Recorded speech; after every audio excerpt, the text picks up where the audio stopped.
She can't go home to America. She can't stay in the toxic prison of the Singh family. A secret plan reveals Jenny's final desperate move for peace: disappear.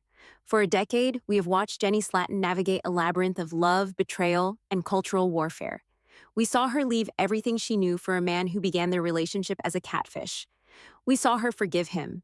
We saw her move to India, not once, but multiple times, each time hoping for a different outcome, a final acceptance that never came. We have been witnesses to her slow erosion, a woman's spirit being chipped away by the relentless, cruel hammer of Sumit's family, specifically his mother, Sadhna. But what if I told you that while we were watching the drama unfold on our screens, something else was happening in the shadows? A secret was being forged. A plan was being meticulously crafted. This isn't a theory. This is a bombshell. We have uncovered what we can only describe as an escape plan. Jenny's final gambit. Her desperate, brilliant, and heartbreaking plan to flee to Nepal and vanish forever. Before we dive into the explosive, leaked evidence that will change how you see the story forever, do me a favor. If you've ever rooted for Jenny, if you've ever felt her frustration, or if you're just here for the truth behind the reality TV curtain, hit that like button right now. And make sure you are subscribed with all notifications turned on, because what we are about to reveal is an exclusive report you will not find anywhere else. The story of Jenny's secret Nepal plan starts right now.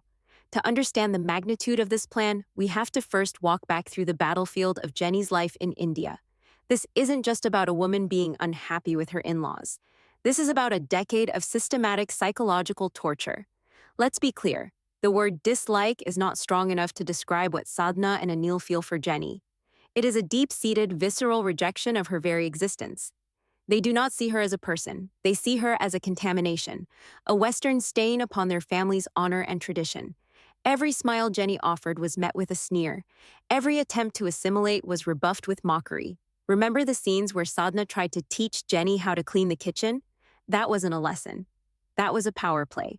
It was a calculated act of humiliation designed to reinforce Jenny's status as an outsider, an incompetent and unworthy addition to their lineage. It was psychological warfare disguised as domestic guidance. Sadhna became an architect of misery, and her blueprint was Jenny's despair. She would invade their home, rearrange their lives, and sow discord with the skill of a master strategist. She pitted son against wife, tradition against love, and duty against happiness. And Sumit, caught in the middle, was rendered impotent. He was a man torn between the woman he loved and the parents he was culturally bound to obey. He made promises to Jenny, grand promises of protection, and a life free from his family's interference. But what did we see? Season after season, we saw those promises crumble. We saw him fold under pressure. He would stand up to them in one scene, only to be cowering and apologizing in the next. He moved out, only to let them back in. He got married in secret, a desperate act to solidify his union, but even that wasn't enough to build a fortress around their love. The walls were porous, and the poison of his family kept seeping in. For Jenny, their home was not a sanctuary. It was a gilded cage, and often it wasn't even gilded. It was a pressure cooker of anxiety. The phone could ring at any moment, bringing a fresh wave of demands and emotional blackmail from Sadhna. A knock on the door could signal an unannounced inspection from her in-laws, ready to find fault with every corner of her life. She was living under constant surveillance, not by cameras for a television show, but by the judgmental eyes of a family that wished she would simply cease to exist. They weaponized everything against her. Her age was a source of constant ridicule, a countdown to her supposed irrelevance and inability to provide them with the grandchildren they so desperately craved. Her culture was a source of suspicion, her American independence framed as arrogance and disrespect. She could do nothing right because in their eyes, her original sin was simply being Jenny. And through it all, what was her reward?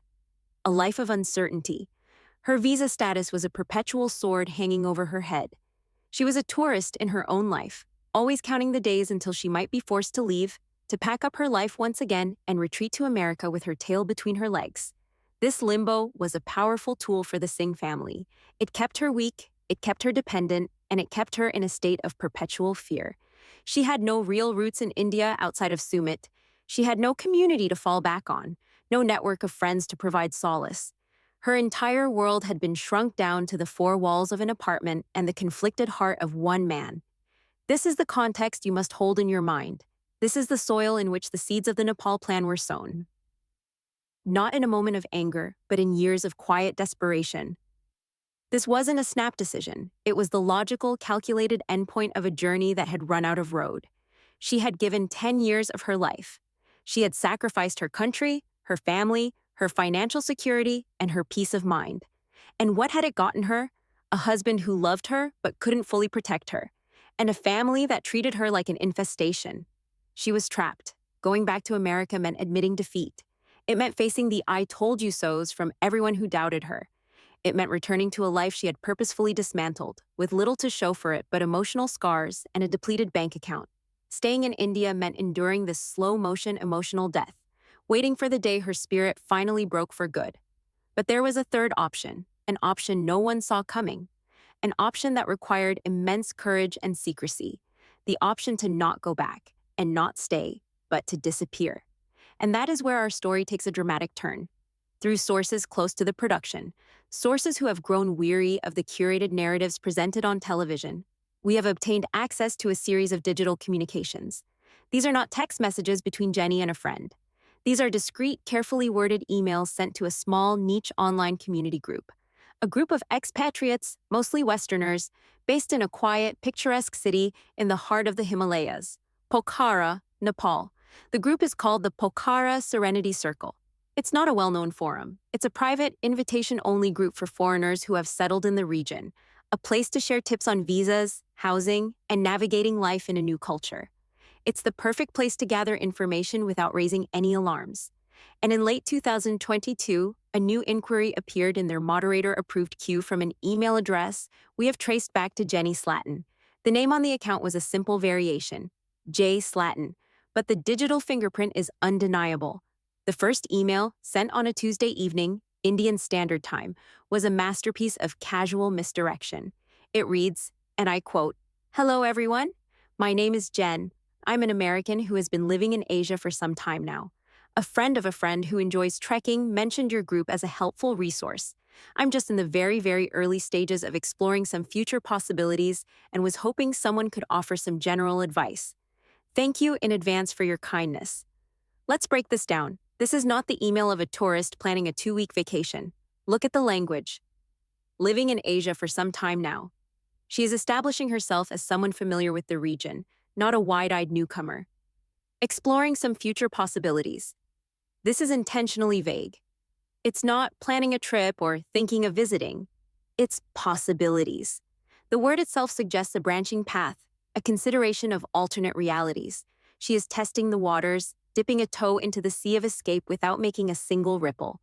Even the sign-off, "Thank you in advance for your kindness," has a certain weight to it, a subtle plea for understanding from a community of strangers who might just hold the key to her freedom. A few days later, after receiving a handful of welcoming and encouraging replies, the second email was sent. This time, the questions became more specific, more pointed. The veil of casual curiosity was beginning to lift. This email reads, "Thank you all so much for the warm welcome. It's a relief to connect with fellow travelers. I have a few more specific questions if you don't mind. For someone on a fixed, modest income from a U.S. pension, what is the realistic long-term cost of living like in Pokhara?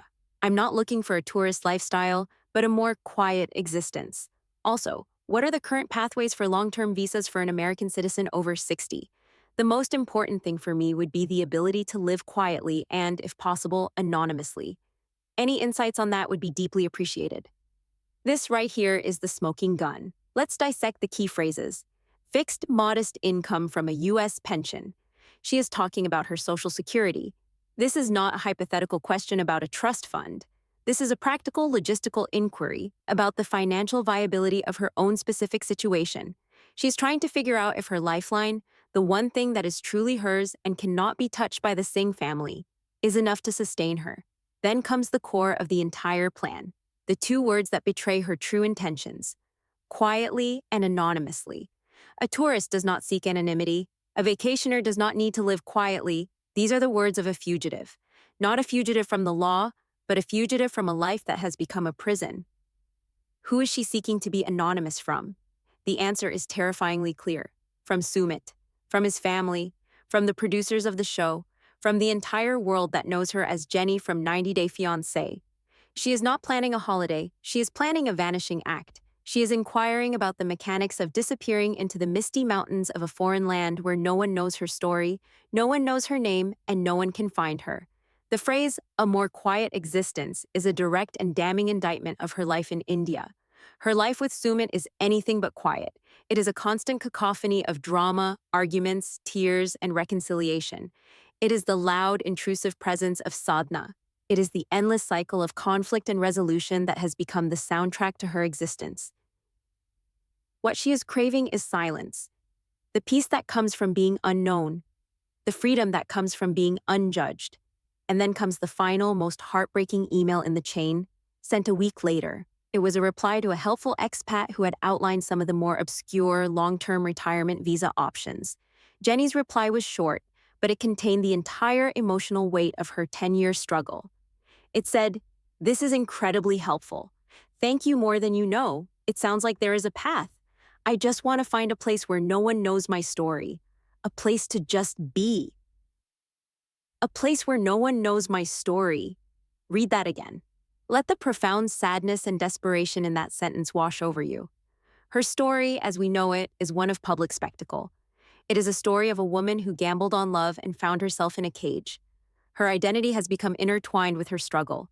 She is not just Jenny. She is Jenny who loves Sumit, Jenny who fights with Sadhna, Jenny who is too old, Jenny who can't have children. Her entire narrative has been written by others, debated by strangers on the internet, and defined by her relationship and its inherent conflicts. The desire for a place where no one knows that story is the desire for a complete and total rebirth. It is the ultimate expression of wanting to shed a skin that has become too tight, too painful to wear. She doesn't want to rewrite the next chapter. She wants to throw the entire book into the fire and start a new one, a book with blank pages where she, and only she, holds the pen. This is not a vacation plan. This is an escape plan. This theory is now proven real by the digital breadcrumbs she left behind. The choice of Nepal is not random. It is a stroke of strategic genius for a woman in her position. Think about it. Nepal is a neighboring country to India. The border is long and in many places relatively porous. She wouldn't need to stage a dramatic scene at Indira Gandhi International Airport in Delhi, with cameras and producers potentially catching on. She could quietly pack a bag, take a series of buses or a train, and slip across the border with far less scrutiny than an international flight to America would entail. It's a logistical move that maximizes stealth and minimizes the chance of being stopped by a pleading Sumit or an interfering production crew. Once there, it's a world away from the influence of the Singh family. Delhi, with its sprawling network of family and community, is a fishbowl for Jenny. Every move is potentially watched, every trip to the market a potential source of gossip. But Pokhara, nestled by a serene lake at the foot of the Annapurna mountain range, the Singh family has no power there. Their social currency is worthless. Their name means nothing. It is a neutral territory, a true sanctuary where their toxic reach cannot extend. And let's talk about the financial aspect, which she so carefully researched. Her American Social Security, which provides a modest, sometimes difficult existence in the increasingly expensive urban environment of India, would transform in Nepal. The cost of living is significantly lower. That same fixed income would afford her a comfortable, peaceful life. She could rent a small, clean apartment with a view of the mountains. She could afford to eat well, to explore the local culture, to live with a sense of security and independence she has not felt in years. For the first time, she would not be financially dependent on Sumit or living under the shadow of his family's wealth. She would be her own woman, sustained by her own means, in a place that asked nothing of her but to exist. This is the rational endgame for a woman who is out of options but not yet out of hope. She is not running away from life, she is running towards a life that is finally, truly her own. The plan is elegant in its simplicity and devastating in its implications. It is a quiet revolution, a personal declaration of independence. She has realized that she cannot change Sumit's family. She has realized that Sumit, despite his love, may never be strong enough to build the shield she needs. So she has decided to do the only thing she can: save herself. She has chosen the mountains over the melodrama, solitude over subjugation, and peace over a passion that has cost her too much. The emails are the proof. The logic is undeniable. Jenny Slatten was not just dreaming of a vacation. She was meticulously, secretly, and brilliantly planning her final escape. But this explosive plan cannot remain a secret forever. A hidden document, a forgotten printout, a single moment of carelessness is all it takes for a secret world to come crashing down. And the reckoning, when it comes, will be more dramatic than anything we have ever seen on the show. Because this is not just about Jenny's escape. It is about Sumit's ultimate loss. The moment he discovers the truth, the moment he realizes the woman he fought for, the woman for whom he defied his parents, his culture, and his country, has been secretly plotting to abandon him. Imagine the scene, a quiet afternoon in their Delhi apartment. Jenny is out, perhaps running errands, giving Sumit a few hours to himself. He's tidying up, a rare moment of domestic peace. He goes to use their shared printer and notices the paper tray is low. He opens a drawer to look for a new ream, and his hand brushes against a small stack of papers tucked away at the back, underneath a user manual for a long-forgotten appliance. He pulls them out. It's a printout of a series of emails. The letterhead is unfamiliar, something about a Pokhara Serenity Circle. His brow furrows in confusion. Pokhara? He thinks maybe Jenny is planning a surprise trip for them? A little getaway? A hopeful smile begins to form on his face. And then he starts to read.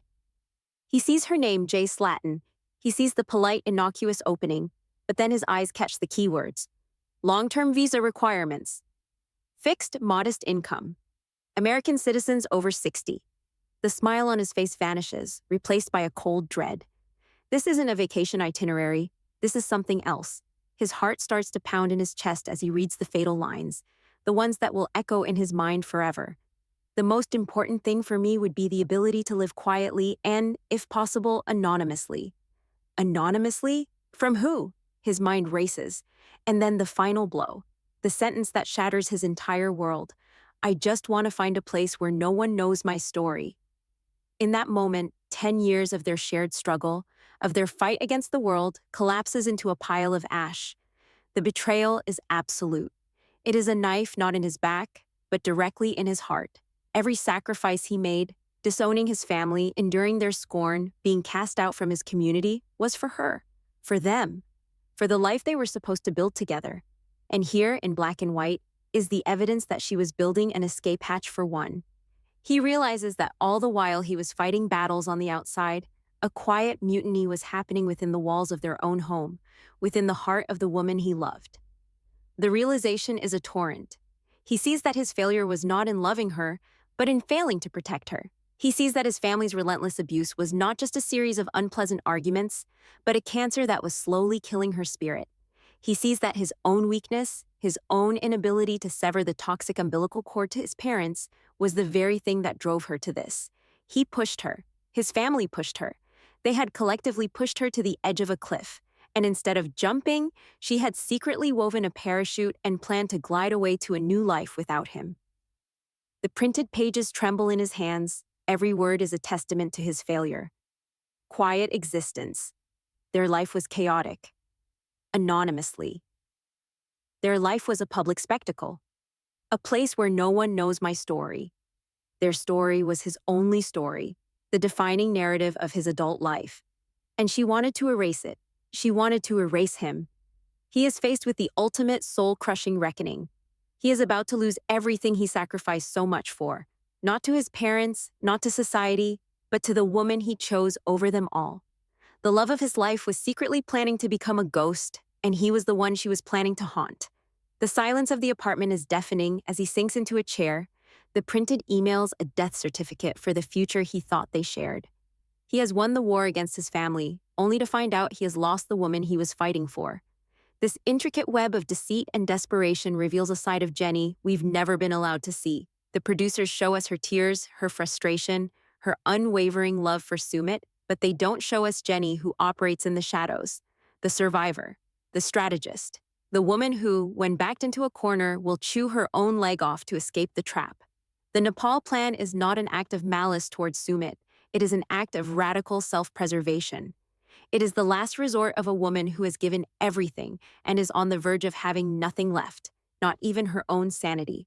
Think of the sheer audacity, the quiet courage it would take to orchestrate this, while smiling for the cameras, while placating Sumit, while enduring yet another tirade from Sadhna. A part of her mind was miles away, in the serene foothills of the Himalayas.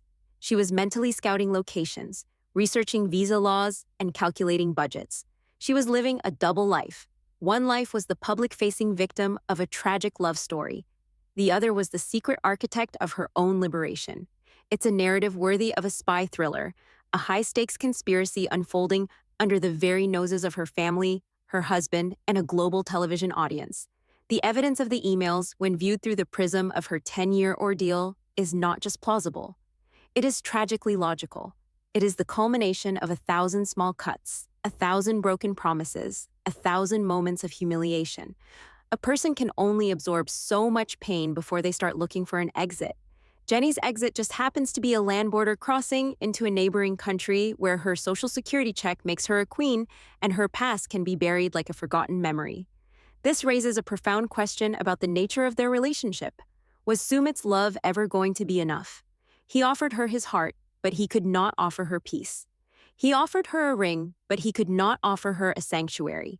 Love, it turns out, cannot conquer all if one of the lovers is being slowly devoured by the circumstances surrounding that love. Jenny's plan is a tacit admission of this grim reality. It is her acknowledging, perhaps only to herself in the dead of night as she typed those secret emails, that the dream was dead. The dream of a happy, peaceful life with Sumit in India, accepted by his family, was a fantasy she could no longer afford to entertain. And so she began to build a new dream, a quieter, more solitary dream, a dream of waking up to the sight of mountains instead of the sound of judgment, a dream of walking through a market where no one points or whispers, a dream of being just Jen, the friendly American lady who lives down the street, not Jenny, the controversial reality TV star. The Nepal Plan is her attempt to reclaim her own identity, an identity that has been subsumed by the drama of the Singh family saga. It is the ultimate act of putting on her own oxygen mask first, after years of trying to share a single mask with a man who is also suffocating.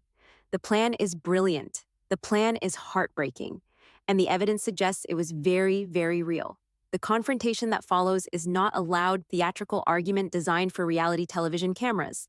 Our sources indicate this happened off-camera, in the raw, unfiltered dead of night, making it all the more terrifying and real.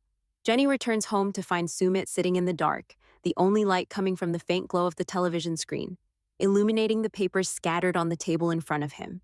He doesn't look at her when she enters. He just stares at the pages as if they are a venomous snake he has just killed. The air in the room is thick, heavy, and cold. This is not the familiar tension of a disagreement about his mother.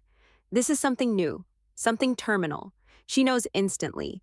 A woman who has lived on a knife's edge for a decade develops a sixth sense for catastrophe. She can see it in the rigid line of his shoulders, in the unnatural stillness of his posture. She doesn't even have to ask what's wrong. She looks at the papers on the table and her heart plummets into the abyss. Her secret is out. Her one precious private hope for survival has been discovered. Her escape plan has become an indictment. When Sumit finally speaks, his voice is a sound she has never heard before. It is stripped of all warmth, all affection. It is hollowed out by a betrayal so profound it has fundamentally changed him. Pokhara, he says, the word tasting like poison in his mouth. It sounds nice there, quiet, anonymous. He picks up one of the printed emails, the paper crinkling loudly in the suffocating silence. He doesn't need to read it. He has clearly already memorized every devastating word. A place where no one knows your story. I thought our story was your story. I thought it was the only thing that mattered. This is the moment where the dam of a decade's worth of frustration, fear, and silent suffering finally breaks within Jenny. There is no more room for placating, for gentle reassurances, for pretending everything will be okay. The truth in all its ugly glory is splayed out on the table between them. She could lie. She could try to spin it as a fantasy, a silly little dream she was exploring. But she is too tired to lie anymore. The effort of maintaining the facade has exhausted her to her very soul. Your story, Sumit? She finally replies, her voice trembling not with fear, but with a righteous, long overdue anger. Our story? For 10 years, I have lived a story that was written for me by you and your parents. A story where I am an old, desperate American woman. A story where I am the villain who stole their precious son. A story where my only role is to wait. Wait for you to be honest. Wait for you to stand up for me.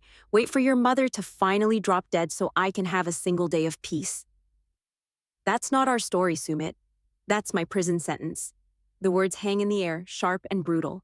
Sumit flinches as if he's been slapped. He stands up, his fists clenched. Prison? I gave up everything for you. My family, my reputation. I married you against their will. What more did you want from me? And this is where Jenny unleashes the full force of her pain.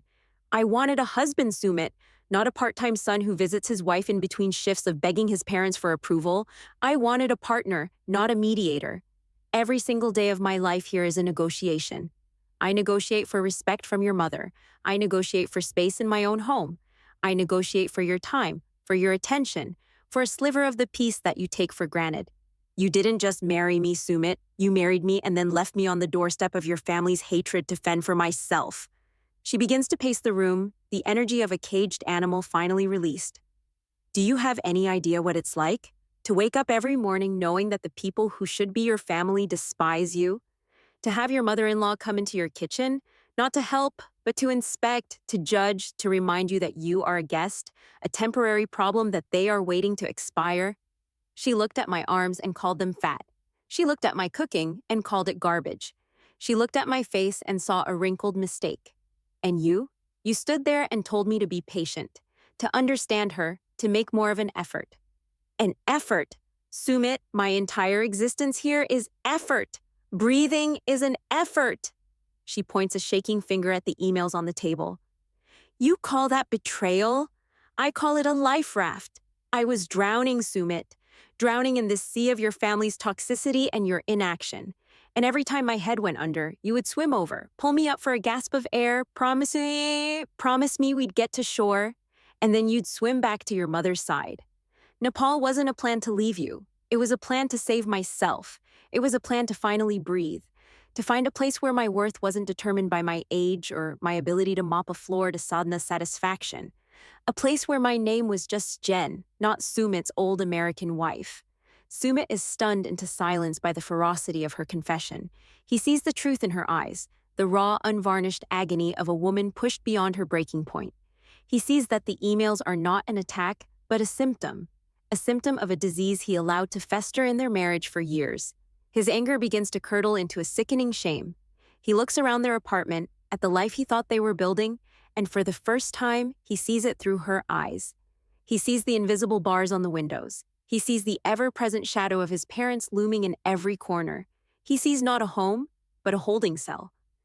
I didn't know, he whispers, the words weak and pathetic even to his own ears. I thought our love was enough. Love isn't enough, Sumit, Jenny says, her voice now soft, laced with a decade of sorrow. Love doesn't keep you sane when you're being emotionally tortured every day.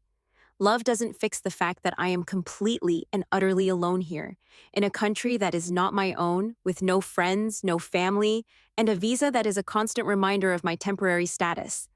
Love was the reason I came here, but it wasn't enough to make me want to stay here to die. The word hangs in the air between them. Die. Not a physical death, but a spiritual one. The death of her hope, the death of her spirit, the death of the vibrant, happy woman she used to be. And Sumit knows, in that gut-wrenching moment, that he was the one holding the pillow over her face, whispering, I love you, as she suffocated. The discovery of the Nepal Plan did not end their relationship.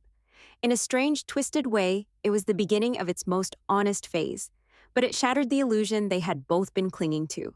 For Jenny, the illusion that Sumit would one day become the protector she needed was gone. For Sumit, the illusion that Jenny's love was unconditional and could withstand any amount of abuse was gone. The foundation of their marriage was fractured, perhaps irrevocably. In the weeks that followed, a chilling silence descended upon their home. This is a period the cameras on the show captured, but completely misinterpreted. We saw scenes of them being quiet, of Jenny looking distant and sad. The show's narrative framed this as the usual tension, perhaps another argument about family or finances. But we, with this exclusive insight, know the truth. They were not just fighting, they were living in the radioactive fallout zone of a nuclear bomb. They were two strangers sharing a space, haunted by the ghost of a future that almost happened, a future where one of them vanished into the mountains. Jenny, having been discovered, did not apologize. Our sources say she became more resolute, more distant. The secret was out, and in a way, it freed her. She no longer had to perform the role of the happy, hopeful wife. She was a woman with a contingency plan, and that knowledge gave her a strange, quiet power. She had proven to herself that she had another option, that her life did not have to end in this apartment in Delhi. The door to Nepal had been opened in her mind, and even if she didn't walk through it, she now knew it was there. And that changed everything. For Sumit, this period was a frantic, desperate scramble to salvage the wreckage. The threat of losing Jenny was no longer a hypothetical fear. It was a set of printed emails on his coffee table. It was the coldness in her eyes. It was the way she looked at him now, not with adoration, but with a kind of sad clinical assessment. He realized he had to do something, not a small gesture, not another empty promise, but a grand, decisive act that would prove to her, once and for all, where his loyalty truly lay. This is what led to the ultimate unseen confrontation between Sumit and his parents. We've seen him stand up to them before, but it was always temporary, always followed by a retreat. This time was different. Fueled by the terror of the Nepal Plan, he went to his parents' house not to negotiate, but to dictate terms. According to our insider, he laid the printed emails on their table, the very same papers that had shattered his world, and he told them, "This is what you have done." He told them of Jenny's plan to disappear, to flee to a place where they could not hurt her anymore. He told them that their hatred, their cruelty, and their relentless interference had pushed the woman he loved to the brink of abandoning him forever. He did not ask for their understanding. He did not plead for their acceptance. He delivered an ultimatum. "You will stop," he told them, his voice cold with a finality they had never heard from him before. "You will never speak to her with disrespect again. You will never come to our home uninvited again. You will treat her as my wife, or you will consider me dead. You will have lost your son. There are no more chances. There is no more discussion. This is the choice, her or no one." It was the speech he should have given 10 years prior. The tragedy is that it took the tangible proof of his wife's secret escape plan to finally give him the courage to say it. And what was the result? Sadhna and Anil, faced with the real and imminent loss of their son, were shaken. Whether it was a change of heart or a cold strategic calculation, they appeared to back down. The phone calls stopped. The unannounced visits ceased. A fragile, artificial peace was declared. But was it enough? For Jenny, the damage had been done. A wound that has been festering for 10 years does not heal overnight just because the source of the infection has been temporarily sterilized. The trust between her and Sumit had been fundamentally altered. He had proven he could act, but only when faced with the ultimate consequence. She now knew that his love for her was real, but his courage was conditional. And she now knew that within herself, there was a survivor who was willing to make the hard choice, to save herself, even if it meant being alone. This brings us to the present. The Nepal Plan is on hold. It is a loaded gun that has been placed back in the drawer, but both of them know it is there. Jenny remains in India, and on the surface, things may even seem better.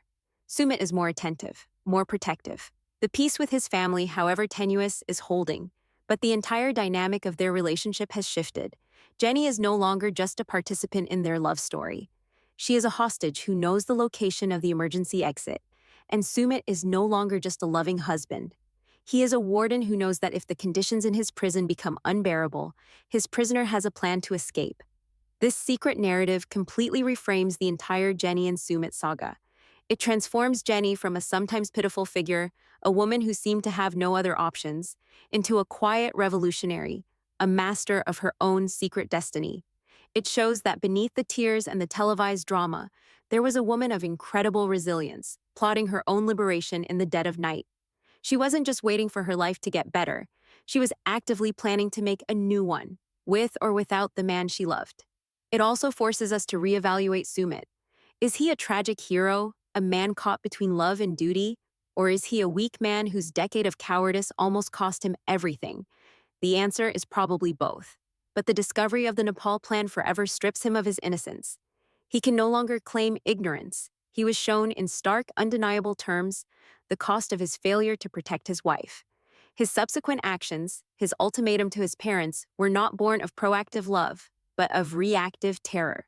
So, when you can't fix your life, you run away and start a new one. Jenny's secret plan was not just about running away from Sumit's family. It was about running towards a version of herself she had lost. A version that was peaceful, independent, and free. A version that was not defined by struggle. The question we are left with is a profound one. Did Sumit's final, desperate act to control his family come in time to save their marriage? Or did it simply postpone the inevitable? Has the seed of escape, once planted in Jenny's mind, taken root so deeply that it will one day inevitably blossom? Would you support Jenny's decision to disappear and find peace? After hearing the full secret story, the details the show would never dare to air, has your perspective shifted? Was this a betrayal, or was it the ultimate act of self-love? Let us know in the comments what you would do in her position. Would you stay and fight, or would you quietly pack a bag and head for the mountains? The story of Jenny and Sumit is far from over, and the secret of the Nepal Plan will forever be the ghost that haunts their future.